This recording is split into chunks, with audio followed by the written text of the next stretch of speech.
Let's look at some other Catholic symbols. In this photo, notice the numerous symbols of the sun, moon and stars above the windows. Further evidence of sun worship can be found in the dome of St. Peter's. Notice the sun at the centre of the dome through which sunlight comes. A little known fact is that Catholic churches are built so that worshippers stand facing the east. Although churches may arbitrarily face in any direction, the prevalence and consistency of this practice in Catholic churches suggests that they mean something specific by it. Just as the Jewish temple had worshippers facing to the west, and the tabernacle likewise had its entrance on the east side, it is strange to find that this has been reversed. But then we read in Ezekiel 8:14-16, "He brought me to the north gate of the Lord's temple, and some women were sitting there, weeping for the god Tammuz. Have you seen this?" he asked. "But I will show you even more detestable sins than these." Then he brought me into the inner courtyard of the Lord's temple. At the entrance to the sanctuary, between the entry room and the bronze altar, there were about 25 men with their backs to the sanctuary of the Lord. They were facing east, bowing low to the ground, worshipping the sun. Catholic churches are built facing the east because it represents turning their backs to the Lord and instead worshipping the rising sun. Then there is the circular wafer, which again represents the sun. As it is held aloft, Catholics are encouraged to venerate or worship it.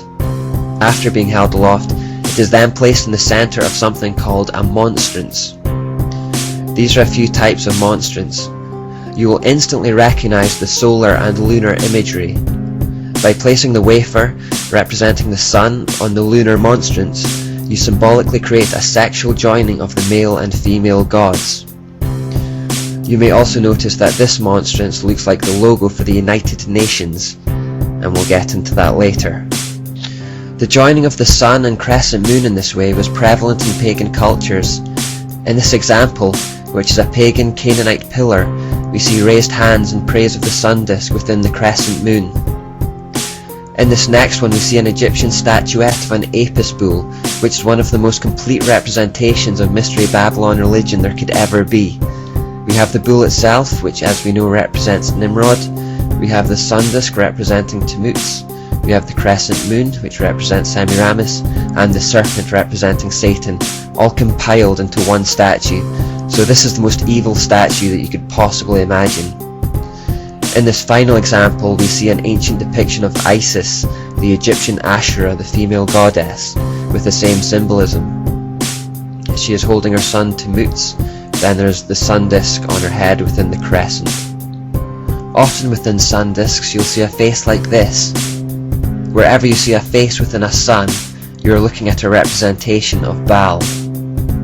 The Catholic idea of purgatory, where people spend a temporary period between heaven and hell being purified of their sins through punishment, again has no biblical basis whatsoever. It is entirely Babylonian. The idea of the halo, a circle of light or a sunburst around the head, is also a Catholic invention rooted in sun worship. Often when Mary is involved, the halo takes the form of a circle of stars, each one representing her demonic offspring. There is in fact no need for me to highlight individual examples, as many notable Catholics are fairly candid about their adoption of paganism. For example, in the Externals of the Catholic Church by John F. Sullivan we read, "It is interesting to note how often our Church has availed herself of practices which were in common use among pagans. Thus it is true in a certain sense that some Catholic rites and ceremonies are a reproduction of those pagan creeds."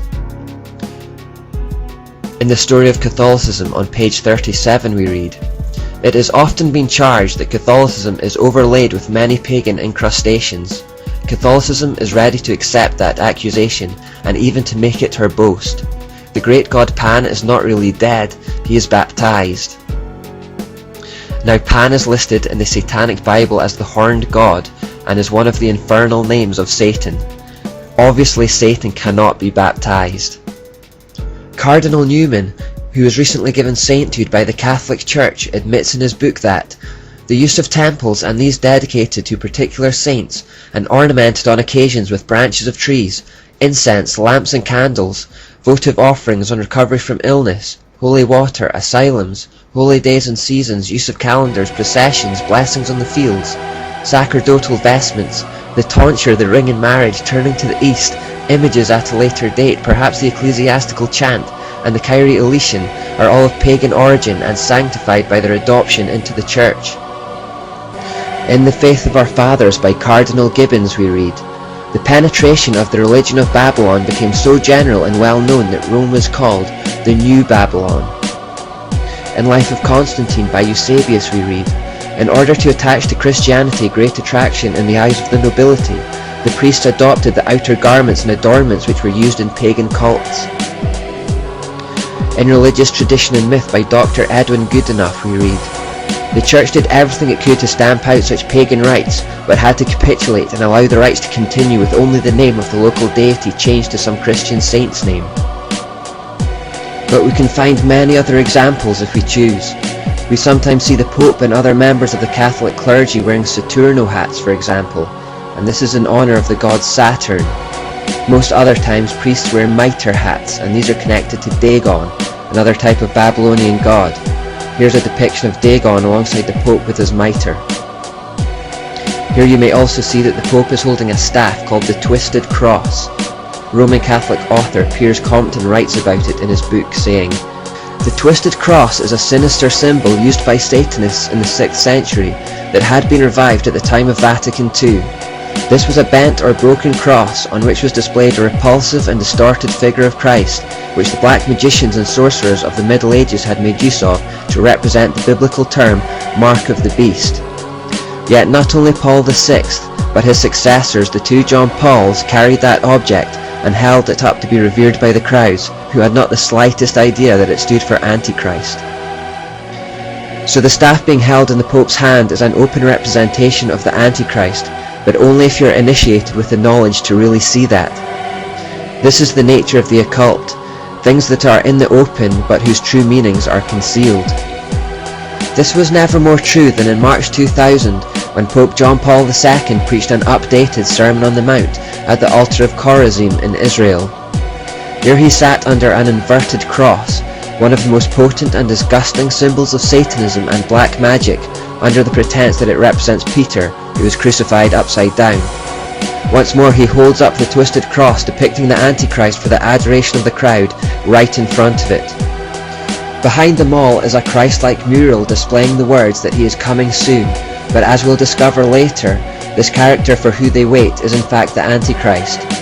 These pictures represent perfect examples of how occult symbolism always has two meanings, a false public and acceptable front, and then a true hidden meaning behind it. This is another common symbol of Catholicism, the XP or the Chi Rho. The false and light explanation is that it represents Christ, as the first two letters in Christ's name are X and P in Greek. Now this is an extremely tenuous link at the best of times, but Albert Pike in the Freemason handbook Morals and Dogma reveals the true origin of this symbol. The active and passive principles of the universe were commonly symbolized by the generative parts of man and woman. The Indian lingam was the union of both, as were the boat and mast and the point within a circle, all of which expressed the same philosophical idea as to the union of the two great causes of nature which concur, one actively and the other passively, in the generation of all beings. What he's basically saying is that it's another expression of the point within the circle we looked at earlier. It represents sexual union. Then there is the Vatican's crest. This is clearly a serpent or dragon, which is the symbol for Satan himself. Just a couple more to finish. In Rome there was a male god called Janus, who had a female partner called Cybele, from which we get the word celibacy. Cybele was always depicted wearing a tower as a crown, which was on account of her being the first to erect towers in cities, and this helps identify her as Semiramis under a new name. Janus was always depicted as carrying a key, because he was considered to be the grand mediator between heaven and earth. He was worshipped as the god of doors and hinges, and was called the grand opener and shutter, meaning the door of heaven would not be open to your prayers unless you first invoked Janus. The worship of Janus prevailed in Asia Minor at the same time the Lord commanded John to write in Revelation, "To the angel of the church in Philadelphia write, these are the words of him who is holy and true, who holds the key of David. What he opens no one can shut, and what he shuts no one can open." God is specifically proclaiming here that He is the Lord and the one true God, who alone opens and shuts the door of heaven, not Janus or Cybele or any equivalent. As the head of the mysteries on earth, the Supreme Pontiff held similar keys which were symbolic of his spiritual and earthly authority, hence the image of the two keys on the shield. One key is gold, representing the power to bind and loose in heaven, while the other is silver, symbolizing the power to bind and loose on earth. The repetition of Hail Marys as a mantra to absolve yourself of sins is also from paganism. Jesus warned about it when he said, "When you pray, don't babble on and on as people of other religions do. They think their prayers are answered merely by repeating their words again and again." In later times, the popes would arrogantly claim to be infallible, something that is true only of God. By setting themselves up as gods, they, like Nimrod, consolidated their power by claiming to have spiritual and divine authority as well as political authority. Do your own explorations and you will find a lot more that give the game away. I've spent so long in Catholicism because it's important we realise the Babylonian mysteries are not some ancient belief system that died way back in the mist of time. The Babylonian religion is alive and well today, in this case disgustingly and confusingly wrapped in a cloak of Christianity. Christians are often confused about how we should relate to Catholicism, and many see it as a legitimate form of Christianity, and there are ecumenical movements today that are capitalising on that ignorance. Many Christians feel like they have to apologise for the Crusades and the Inquisitions, even though true Christians were often the ones on the receiving end of those, as we shall soon see. Catholicism is the largest religion in the world today.